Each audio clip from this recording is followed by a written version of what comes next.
Everyone, good morning. कैसे हैं आप लोग? उम्मीद है सभी लोग अच्छे होंगे और अच्छे से पढ़ाई कर रहे होंगे। अभी कुछ दिनों पहले वैकेंसी आई हुई है यूपी टीजीटी और पीजीटी की, तो आज उसी पे चर्चा कर लेते हैं। बहुत सारे बच्चे ऐसे होंगे जिनको डाउट होगा कि कितनी पोस्ट हैं, कब से कब तक अप्लाई करना है, और सब्जेक्ट कॉम्बिनेशन क्या है, पेपर पैटर्न क्या है, कितने नंबर का पेपर होता है, नेगेटिव मार्किंग होती है या नहीं होती है, और लड़कियों की कितनी पोस्ट हैं, लड़कों की कितनी पोस्ट हैं, और एलिजिबिलिटी क्या है। तो आज इन सभी टॉपिक्स पे चर्चा करेंगे और ये सारे डाउट्स आपके क्लियर करे जाएंगे। ठीक है, तो देख लेते हैं यहाँ पे। तो ये यूपी टीजीटी, पहले मैं यूपी टीजीटी की बात कर लेती हूँ, उसके बाद यूपी पीजीटी की बात हो जाएगी। ठीक है, तो ये UP TGT teacher advertisement number 01/2022, ये जो है आपका एडवर्टाइजमेंट नंबर है। ये भी याद होना ज़रूरी है, क्योंकि रिजल्ट देखते टाइम आप ये कहीं भूल गए कि कौन सा एडवर्टाइजमेंट नंबर था, तब भी दिक्कत होती है। तो फॉर्म कब से कब तक अप्लाई कर सकते हैं? 9 जून 2022 से 3 जुलाई 2022 तक जो है आप फॉर्म अप्लाई कर सकते हो। ठीक है, इसके बाद कोई भी फॉर्म एप्लीकेशन लिया नहीं जाएगा।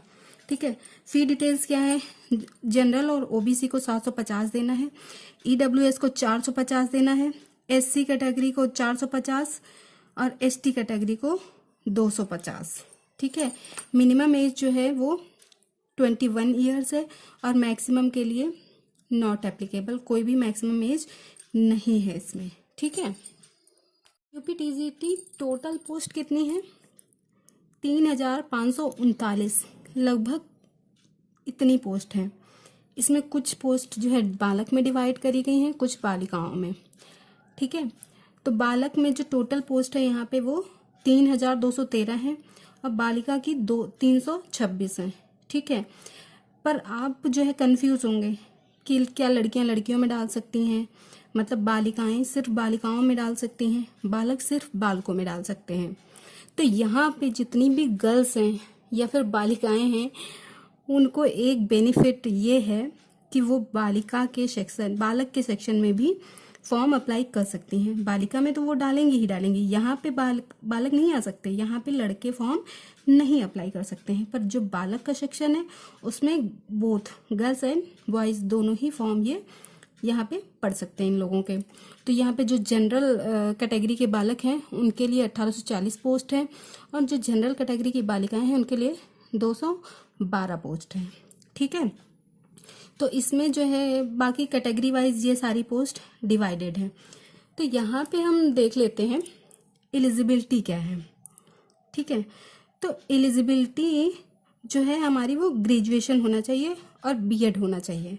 सबसे अच्छी बात तो ये है कि यहाँ पे सीटेट और यूपी टेट कंपलसरी नहीं किया गया है, पर बीएड आपका ये जो है ये आपका कंपलसरी है।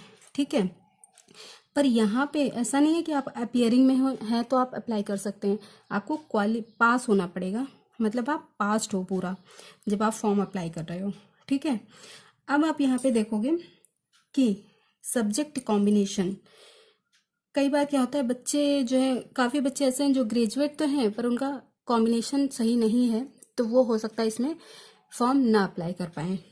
तो जैसे कि साइंस के लिए जो बच्चे फॉर्म अप्लाई करना चाहते हैं वो बायोलॉजी ग्रुप के होंगे तो वो इसमें एलिजिबल नहीं है। ठीक है, और जो मैथ और फिजिक्स के हैं वो इसमें एलिजिबल नहीं है। तो साइंस के लिए अप्लाई करने के लिए आपके पास फिजिक्स और केमिस्ट्री होना कंपलसरी है। ठीक है, अगर किसी बच्चे ने physics chemistry first year second year third year तीनों साल पढ़ा है तो फिर जो है वो आंख बंद करके ये फॉर्म डाल दे।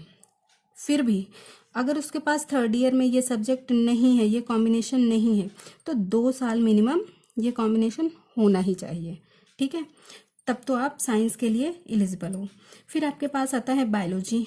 बायोलॉजी में आपके पास बॉटनी और जूलॉजी, ये कॉम्बिनेशन 2 साल जरूर होना चाहिए, फर्स्ट ईयर और सेकेंड ईयर में। थर्ड ईयर में अगर आपने कुछ और सब्जेक्ट लिया है तो कोई बात नहीं। फिर हम आ जाते हैं लैंग्वेज के लिए।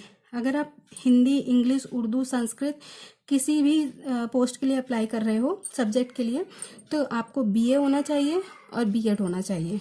ठीक है, आपका जो सब्जेक्ट है उसमें आपको बीए और बीएड होना जरूरी है। फिर आता है आपका सोशल साइंस।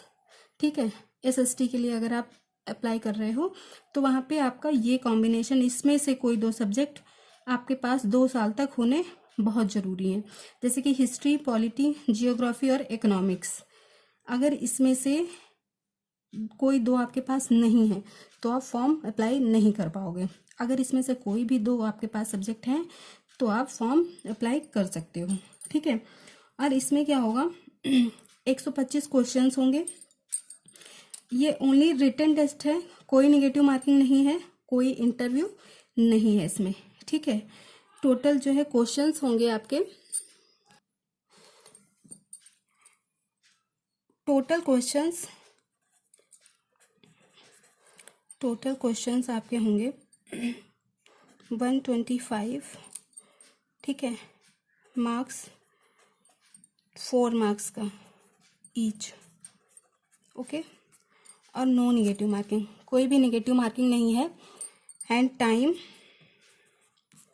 2 आवर्स। ठीक है, इतना सब हो गया यूपी टीजीटी के बारे में।